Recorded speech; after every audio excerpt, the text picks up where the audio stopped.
Bonsoir mesdames et messieurs, bienvenue sur votre chaîne préférée Afridentidad. Aujourd'hui nous sommes à Argenteuil, nous sommes reçus par Monsieur Boubacar Sabali. Bonjour Monsieur Sabali. Bonjour, bonjour. Je vous laisse vous présenter, Monsieur Sabali. Bienvenue sur Afridentidad, la chaîne préférée des réseaux sociaux. Très bien. Écoutez, merci d'être venu, merci pour votre présence. Je m'appelle, comme vous le dites, Boubacar Sabali, on m'appelle souvent Michel en Europe, et Sahar au Sénégal. Je suis élu en France et aujourd'hui je suis chef d'entreprise, donc j'ai ma propre société de formation. Et je suis spécialisé dans la création d'entreprises et l'accompagnement de porteurs de projets. Voilà. Oui, merci Monsieur Sabali. Est-ce que vous pouvez nous parler, vous qui êtes un natif de Vélingara, parlez-nous de Vélingara. Vélingara, ça me parle, mais peut-être que vous saurez mieux vous la placer sur une carte. Vélingara, c'est en Afrique de l'Ouest, plus précisément dans le sud du Sénégal. Parlez-nous un tout petit peu de Vélingara, Monsieur Sabali. C'est une ville départementale, non? Donc un chef-lieu de département dans le sud-est, notamment dans la région naturelle de la Casamance, entre Tambacounda et Kolda. Et nous sommes originaires de cette région, département de Vélingara, arrondissement de Bonkonto, commune de Bonkonto, avec une grande ville comme Médina Gounass, une ville religieuse. Et ma famille est installée là depuis des générations. C'est une famille de chefferie traditionnelle. Et mon père a été président du conseil de la communauté rurale. Et donc j'ai une famille qui est très engagée politiquement. Et nous, on a fait nos études primaires à Vélingara. Et nous avons été les premiers élèves du collège de Vélingara, par exemple, pour vous dire. J'ai obtenu là mon diplôme de troisième, de la classe de troisième, DFM à l'époque. Et donc j'ai été orienté en tant que premier du centre au lycée Imam Laye du Sénégal, qui est à Pikine Guédiawaye, à Dakar. D'accord. Très bien, Monsieur Sabali. Vélingara, c'est une grande ville très belle. C'est une étape d'un circuit entre l'est du Sénégal, où il y a Niokolo-Koba, et la Casamance, la verte Casamance, jusqu'à Ziguinchor. Donc merci pour toutes ces précisions sur notre chaîne Afridentidad pour cette petite cours de géographie. Donc, nous étions dans le sud-est du Sénégal. C'est vraiment très sympathique. Donc, arrivé en France en 1989 pour les études supérieures, pouvez-vous nous parler un tout petit peu de votre parcours universitaire, Monsieur Sabali, jusqu'à la création de votre entreprise? On va essayer de condenser parce que vous avez un parcours très riche, un parcours constant, un parcours à la fois professionnel, le chef d'entreprise d'aujourd'hui a eu en 2014, entre 2014 et 2020, adjoint en charge des relations internationales, jumelage, création d'entreprise dans la ville d'Argenteuil. Absolument. Alors, j'ai effectivement quitté le Sénégal précisément en 2008 avec l'année blanche, et une année où tout le monde a marqué le pas. 98 ou 2008? 88. 88. Oui, parce que tout le monde a marqué le pas. Alors je me suis dit, voilà, on ne peut pas continuer comme ça, à faire une année blanche, c'était compliqué. J'étais à l'IST, l'Institut des sciences de la Terre. Il y avait un certain Macky Sall, qui était dans la même école. L'actuel président de la République du Sénégal, M. Macky Sall. Que j'ai eu le plaisir de côtoyer. Mon téléspectateur. Voilà. Et puis après, je suis venu faire une école de commerce. J'ai fait un autre concours, l'entrée à l'école des cadres de Paris, Paris La Défense. Donc j'ai fait l'EDC, qui est devenu aujourd'hui l'école des dirigeants d'entreprise. Et suite à cette école, j'ai été tout de suite créer mon entreprise. Moi, j'ai été tout de suite patron. J'ai eu très peu de temps de salariat dans ma vie. Et donc, j'ai monté une structure qui s'appelle Cadres sans frontières internationales. Et la vocation de cette structure, c'est d'aider des gens, des Africains qui sont en Europe, de monter des projets en lien avec l'Afrique. Donc je me suis dit qu'il fallait que j'apporte à la France quelque chose en lien un peu avec ma culture, des choses que je maîtrise. Il n'y avait pas plus qu'une passerelle entre ici et là-bas. Donc, je suis allé chez Pôle emploi, à l'époque c'était l'ANPE, et j'ai aidé les gens, effectivement, à monter des projets. Formation, montage de business plan, comptabilité, recherche des créneaux porteurs. Ils partaient dans un pays d'Afrique de leur choix. Donc on a installé 270 petites et moyennes entreprises à travers l'Afrique. Voilà. De Madagascar jusqu'en Mauritanie, jusqu'au Maroc, en Algérie, au Sénégal bien évidemment, au Cameroun, la Côte d'Ivoire, c'est le dernier pays. J'ai fait au moins 12 missions dans ces pays en aidant des Africains ou des Blancs à monter des projets économiques. Et ça a très bien marché, figurez-vous, Sophie. Aujourd'hui, si je me balade dans ces pays, j'ai la chance de me faire accueillir à l'aéroport avec une belle voiture que moi, je n'ai pas ici. Et on m'amène vers une très belle maison, parfois avec piscine. Vous voyez? Comme quoi, le retour au pays, parfois, peut être gagnant. Voilà. Et donc, c'est une opération qui a marché une bonne dizaine d'années. Et en 2005, quand il y a eu une diminution drastique des subventions de l'État, donc les associations, etc., ont perdu beaucoup parce que un président qui était là, qui s'appelait Jacques Chirac à l'époque, paix à son âme, et donc avait diminué drastiquement tout le social, notamment l'appui aux associations. Et c'est cette année-là qu'il y a eu la crise de 2005, les quartiers qui ont flambé, les voitures qui ont bouclé. Et donc, moi j'avais perdu 60% de mon chiffre d'affaires parce que simplement je travaillais avec l'État. Un seul client. Il était solvable, un bon payeur, mais il fallait de la trésorerie. Et quand vous avez un seul client, qu'est-ce qui se passe? Quand il tousse, vous êtes malade. Quand lui est malade, vous êtes mort. Donc c'était mon problème. Et donc j'ai arrêté l'activité. Donc j'avais quand même des bureaux à Toulouse, à Lyon, j'avais des salariés. J'avais des salariés à Marseille, en Suisse, un peu en Belgique. Et puis après, j'ai répondu à une annonce du directeur d'une maison de création d'entreprise. Voilà. En 2005, quand les quartiers ont flambé, on avait demandé aux mairies, à toutes les autorités de réfléchir à des alternatives de recherche d'emploi. Il n'y avait pas que l'emploi qui pouvait donner du travail, on pouvait créer son activité aussi. Et on a initié les maisons de la création d'entreprise, il y en a eu deux. Corbeil-Essonnes, Serge Dassault, grand entrepreneur, a pris la toute première maison de la création d'entreprise. Et la deuxième était à Argenteuil, la maison de la création d'entreprise d'Argenteuil. J'ai une petite belle plaquette ici, qu'on peut voir. Donc cette plaquette, c'est la maison de la création d'entreprise d'Argenteuil. Voilà, à l'époque. Développer des idées, découvreur de projets, détecteur de talents, provoquer des vocations. Donc voilà, c'était les slogans de cette maison de la création d'entreprise qui a aidé au moins 2000 personnes à monter des projets. Et j'ai eu la chance que le statut de l'auto-entrepreneur, qui est connu en France, le statut de l'auto-entrepreneur, a été lancé dans cette maison de la création d'entreprise avec les préfets, avec le BFM, les chaînes de télé, et avec également les maires, le maire d'Argenteuil, etc., le ministre de l'époque, Hervé Noël. Voilà. Donc c'est une chance, une belle opportunité d'avoir fait ça. En tout cas, très très très bien. Donc ça c'était en quelle année, M. Sabali? Alors c'était de 2006 précisément jusqu'en 2011, 2012. Voilà. Et ce fut l'entrée, effectivement, en politique aussi, notre engagement. Votre engagement.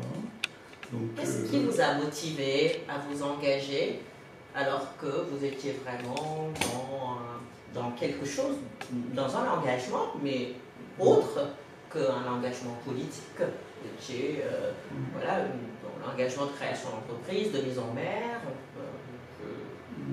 À cette période, en fait, vous étiez vraiment... Oui, c'est une période qui a été très fertile en termes d'engagement pour beaucoup de gens. Donc, au moment avait commencé ici.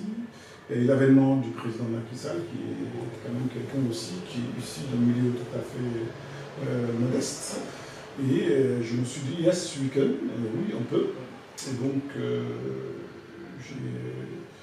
j'ai accompagné pour cette maison de la création d'entreprise. Le maire qui est arrivé disait que c'était la droite qu'il avait montée, donc il avait supprimé la maison de la création d'entreprise, on n'était pas content. Les jeunes n'étaient pas contents, moi non plus. Et donc on a soutenu un candidat qui aurait pu gagner et qui l'a gagné. Et ce candidat donc m'a recruté, m'a coopté dans l'équipe qui est arrivée au pouvoir en 2014. Donc on a eu la responsabilité de la ville d'Argenteuil, qui fait quand même plus de 100 000 habitants. C'est la troisième ville la plus grande autour de Paris. Et donc j'ai été confié la création d'entreprise naturellement, les gymnolages, les relations internationales, parce que j'ai beaucoup voyagé. La petite histoire, j'ai fait 44 pays dans le monde. Ah oui, en effet. Voilà. Et donc, ça nous a permis effectivement de faire travailler beaucoup de jeunes. Et aujourd'hui, je ne le regrette pas, c'est une expérience parmi tant d'autres. Je ne suis pas un politicien né, ou en tout cas, même si dans ma famille, on en fait, des générations en arrière. Oui, parce qu'il faut le rappeler également. Donc, un papa président de la communauté rurale, je ne sais plus, on ne peut pas dire le Bon dans le Vénégarin, qui est un district, non, pas district, une commune. Oui, un arrondissement. Un arrondissement du département de Vénégarin. Absolument. Et donc, il faut donc politicien, quand même, dans l'âme, mais... Absolument, Sophie, absolument. Donc ce travail, il faut le continuer, c'est en engagement. Quand on a l'engagement dans le sang, alors il faut pouvoir le continuer. Et tout le combat des gens comme nous, issus de la diversité, c'est ça. C'est qu'on a quelque chose en Afrique, on part de rien, et on transforme. Donc c'est ça que moi j'aime. Dans le village que vous venez de citer, Bonconto, il passe une voiture à l'époque tous les mercredis. Si vous la ratez pour aller à Vélingara, la grande ville, c'est soit à pied, soit à vélo, ou à dos d'âne. Voilà. À l'époque. Voilà, à l'époque. Aujourd'hui, il y a quand même. de cette avancée parce que notre chaîne s'intéresse beaucoup au développement de l'Afrique et de sa jeunesse. Donc, on pourrait parler d'infrastructures. Donc, pour rappeler toujours Vélingara, qui est un département du sud-est du Sénégal, donc dans le Sénégal des profondeurs, donc le Sénégal reculé comparé à la capitale, parce qu'il faut quand même traverser la Gambie pour se rendre dans ce département du Sénégal, la Gambie qui est une enclave du Sénégal, et je suppose qu'entre Dakar et la Gambie, il faut quand même compter, je ne sais pas combien d'heures de... Il y a au moins 4 heures de taxi-bus. Entre Dakar et la Gambie, oui. 4 heures. 4 heures de taxi-bus. Il faut traverser la Gambie, ça c'est une autre paire de manches. Aujourd'hui il y a le pont, mais avant il n'y avait pas. D'ailleurs il est fermé, pour des raisons de Covid-19. Covid oblige. Voilà. Donc, le corona est passé un peu partout. Et on peut passer par Kaffrine, Koungheul, Tambacounda, et faire l'Est, arriver par le passer par toutes ces belles îles du Sine Saloum. Et arriver à Vélingara, etc. Et donc oui, aujourd'hui, il y a beaucoup de transports, les routes sont belles, et on peut entreprendre. Donc les infrastructures aujourd'hui permettent de... On peut développer, on peut faire de l'agriculture, on peut faire de l'élevage, on peut faire du business aujourd'hui. C'est une zone humide, je me suis un peu renseignée dans cette zone du Sénégal. Il pleut beaucoup, c'est une zone verte, on peut promouvoir le tourisme. Bon, il est à rappeler également qu'on est dans une zone un peu instable, puisqu'il y a eu quand même du rébellion dans le temps, je ne sais pas... Cette région n'était pas concernée par la rébellion. La rébellion, c'était vraiment Ziguinchor, Bignona, Oussouye, mais vers Kolda, Vélingara, on n'a pas ces problèmes-là. Donc c'est une région complètement accessible, sans problème particulier. Et comme vous le dites, je confirme que c'est une région où tout pousse. Vous lâchez une graine, elle pousse, parce qu'il pleut beaucoup, la pluie est très importante. Et il y a un grand marché hebdomadaire aussi, le mouvement de Diaoué, qui est vecteur de développement aussi. Toutes les productions des différents pays, les deux Guinées, Guinée-Bissau, Guinée-Conakry, et puis le Mali, pas loin, la Gambie et le Sénégal, se retrouvent dans ce marché qui est hebdomadaire et qui développe beaucoup de business. De l'huile de palme, de l'arachide, du bétail, du mil, beaucoup de choses, des fruits, des légumes qui sont développés à ce niveau. Alors, donc, merci pour toutes ces précisions donc, de l'économie de cette ville, Vélingara. J'espère que je le prononce bien. Oui, c'est ça, Vélingara. Et un peu, ça veut dire quelque chose, Vélingara. Alors, Vélingara, qu'est-ce que ça veut si je dire? vois avec vos traits là, c'est pas étonnant. Oui, on a un peu de peul. Vélingara, C'est Vélingara, ça veut dire un peu, c'est agréable, viens voir. C'est agréable. Viens voir. Vélingara. Vélingara. Donc, effectivement, il y a des choses à découvrir. C'est du peul, mais dans cette région du Sénégal, on n'a pas que des peuls en fait. Non, on a beaucoup de mandingues. Les mandingues cohabitent aujourd'hui, les Wolofs sont aussi implantés un peu partout, mais c'est des gens qui sont arrivés là-bas. À l'époque, il n'y en avait pas. Vous parlez des mandingues. Il est à rappeler également qu'il y a une musique qui me tient à cœur de Sori Kandia. Vous aimez bien Sori Kandia bon, avec le balafon, avec la kora, c'était un grand artiste. On aura l'occasion peut-être de faire un peu la musique. Alors, il y a les soninké aussi qui sont dans cette région, les soninké, etc. Voilà. Un peu de Djola. Voilà. C'est des régions où cohabitent beaucoup de gens dans la paix. C'est ça qui est important. Vous venez de l'entendre, tout comme moi, donc dans cette région très prospère au niveau de la terre. Donc on y fait de la culture vivrière et de la culture maraîchère, si je comprends très bien, avec une cohabitation de toutes les diversités ethniques. Voilà, c'est ça l'Afrique enchantée. Voilà. Le Sénégal est un très bon exemple de gens différents qui arrivent à cohabiter ensemble, qui arrivent à vivre ensemble, malgré leurs différences, puisque tout ça est arrivé avec les guerres intertribales, le partage de l'Afrique, la délimitation des frontières. Donc il est à rappeler que, voilà, à la base, le sud, le nord, l'ouest et le sud vivaient tous dans une harmonie. Bon.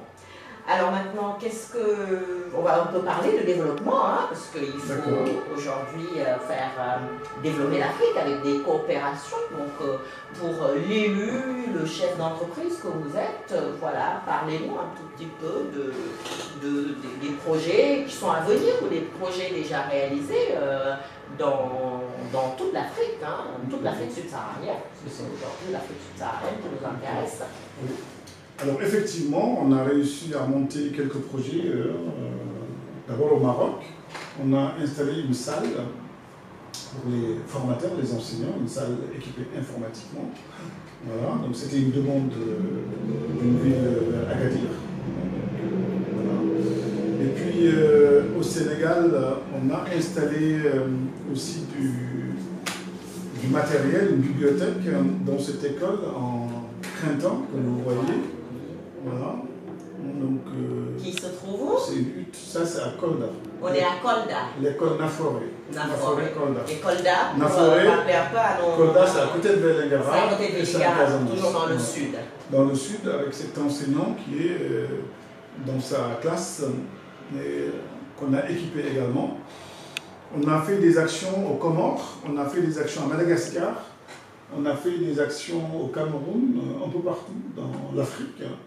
Et donc, par exemple, à Madagascar, c'est des écoliers qui avaient du mal, les parents avaient du mal à financer les fournitures scolaires. Et nous, on a été financés en verger potager.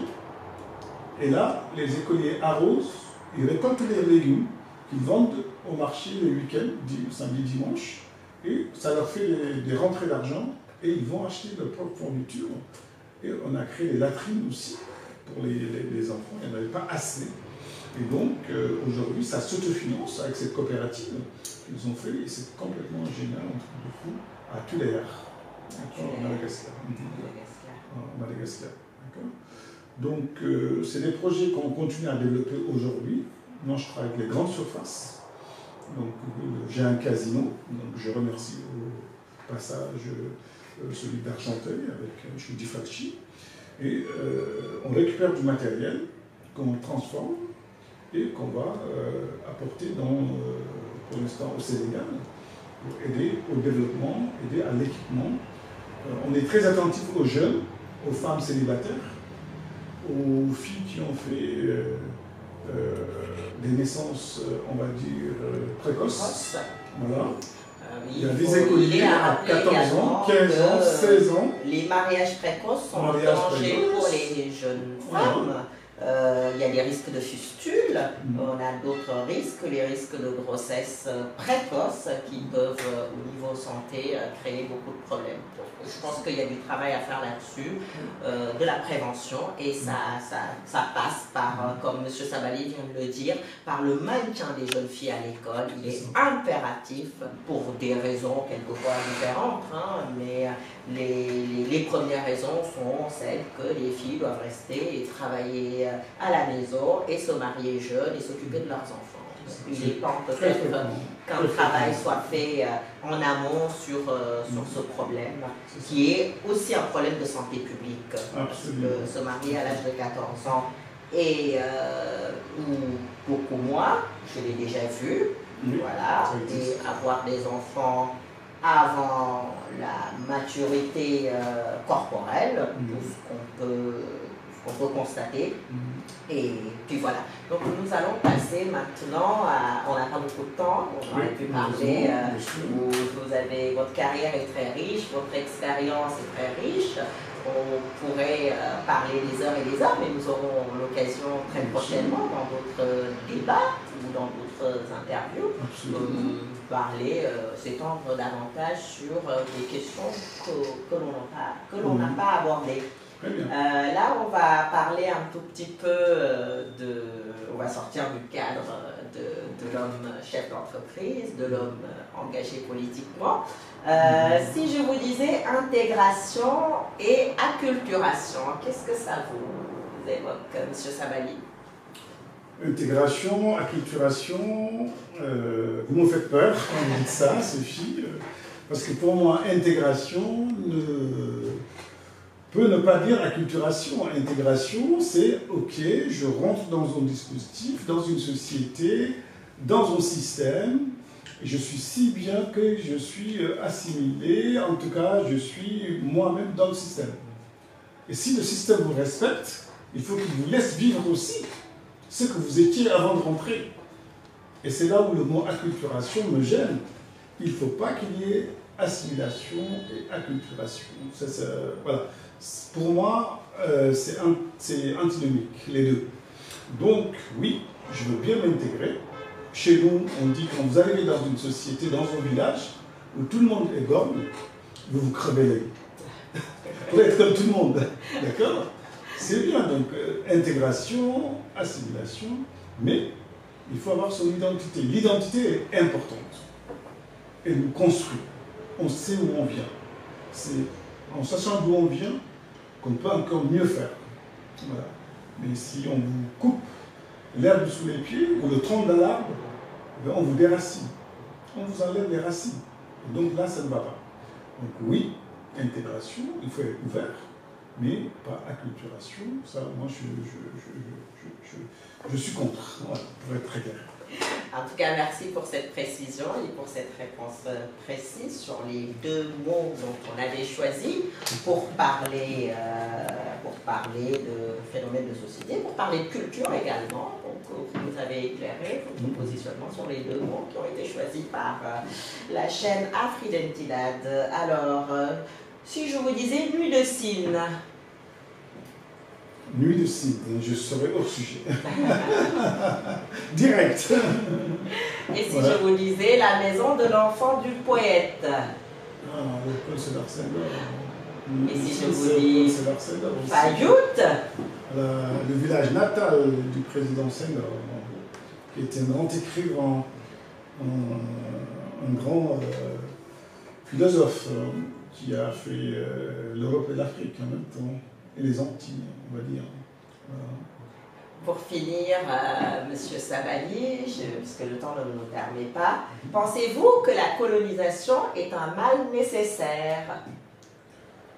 Alors, je pense que la colonisation était une époque, une période qui a vécu.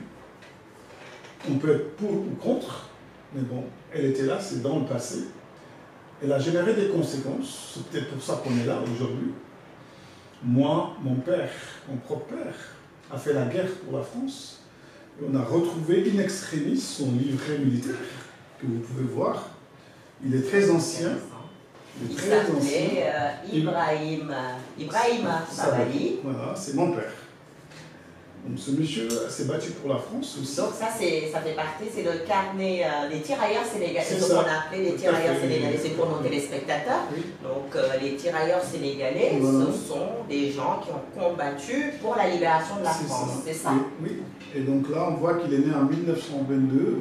Et ce carnet a été fait à Saint-Louis du Sénégal, à l'époque. Et on voit, il a été fait en 46. En 46, voilà. Donc on a tous les documents de ces lieux de passage ici en France, ces permissions à Marseille, donc en 42. En 42, voilà. Là on a une date, 26 décembre 42, etc. Donc voilà. Et il a été engagé parce qu'il était fils d'un chef là-bas. À l'époque, ils ont enlevé les fils de chef. L'aîné de la famille. Quand vous dites fils de chef, vous dites les chefs de village. Les chefs de village, les chefs coutumiers. Voilà, on les prenait sages. les aînés pour s'assurer qu'ils allaient être dans le côté de l'armée française, en tout cas dans le côté du colon. Voilà, du colon. C'est ainsi que lui, son père, etc., ils ont combattu pour la France. Pour la France. Et donc, moi je pense que la colonisation, voilà, elle a apporté quelque chose, mais maintenant elle a enlevé aussi quelque chose à l'Afrique, forcément. Donc, elle a un bon côté, comme elle a eu un côté sombre, voire négatif. Mais bon, voilà, c'est l'histoire de la relation entre certains pays européens et l'Afrique. Voilà. Une dernière question avant le mot de la fin. Si vous avez à choisir entre Houphouët Boigny, donc, qui est originaire de la Côte d'Ivoire, pour ceux qui ne le connaissent pas, homme politique pendant la colonisation, C'est le premier président de la Côte d'Ivoire. De la Côte d'Ivoire, Côte d'Ivoire indépendante. Donc le discours de Gaulle c'était en 62 ou avant 59, 58. 57, 58 en tout cas. Thomas Sankara ou Léopold Sédar Senghor ou Aimé Césaire, sans oublier nos amis des Antilles. Ben, moi je suis sankariste, non direct. Thomas Sankara. C'est quelqu'un qui était fier de son peuple et qui voulait que l'Afrique travaille d'elle-même, compte sur ses propres ressources. Et il a marqué la jeunesse, il nous a marqué. Moi je me souviens, quand on a annoncé son décès, tout le monde était triste, on était affecté. Et vu les circonstances de sa mort, aujourd'hui, beaucoup de gens réclament justice. Et que la lumière soit faite dans les conditions dans lesquelles ce grand homme politique a disparu. Mais on voyait déjà dans les tribunes de l'ONU et d'ailleurs, quand il parlait, il était fier de lui-même, fier de l'Afrique. Et il ne faisait pas l'unanimité auprès de ses pairs, auprès aussi d'Occidentaux. Donc c'est peut-être ça qui a expliqué sa disparition soudaine, mais ce fut un grand homme, donc j'ai beaucoup d'affinité pour Thomas Sankara. Et d'autres ont fait du bon boulot. Aimé Césaire a développé la Martinique à l'époque. Houphouët Boigny a été un des présidents, le père de la nation ivoirienne. Il y a eu des hauts, des bas. C'est comme le général de Gaulle. Il y a des choses très bien, très positives, mais il y a des choses, il y a des zones d'ombre sur lesquelles il faut aussi se rappeler que ça n'a pas été une grande fierté pour les Français ou pour les Africains aussi. Voilà. tous ces personnages ont un côté très bon et un côté aussi où il y a des zones d'ombre et que l'histoire peut éclaircir peut-être pour nous, la jeune génération que nous sommes. Merci beaucoup, Monsieur Sabali. Nous avons parlé de votre parcours, nous avons parlé de votre parcours d'homme d'entreprise, de votre parcours d'élu, nous avons parlé de l'Afrique, nous avons parlé de votre ville natale, nous avons parlé de la jeunesse africaine, nous avons parlé de la diaspora, on a parlé d'intégration, acculturation, nous avons parlé de développement économique également, nous nous sommes référés à certaines personnalités qui ne sont plus là, qui ont été les premiers, en tout cas leaders, hein, pas leaders, mais en tout cas les premiers engagés donc, de la cause noire, parce qu'il est à le souligner aussi, hein, c'est ça dont il s'agit, Afri L'Entidad, entre autres. Donc on vous remercie pour ce reportage qui fut très très riche en connaissances et en identité culturelle, voilà, de la vie de tous les jours. Donc, votre mot de la fin, vous pouvez dire, voilà, vous pouvez dire un petit mot si vous le souhaitez, autrement. Voilà. En tout cas, je vous remercie aussi d'être déplacé, hein, Sophie, et je remercie nos techniciens aussi d'avoir couvert ce moment très agréable avec votre chaîne, Afri L'Entidad, qui, je pense qu'elle démarre dans les réseaux sociaux. Hein. Donc on lui souhaite vraiment un bon vent, beaucoup de succès.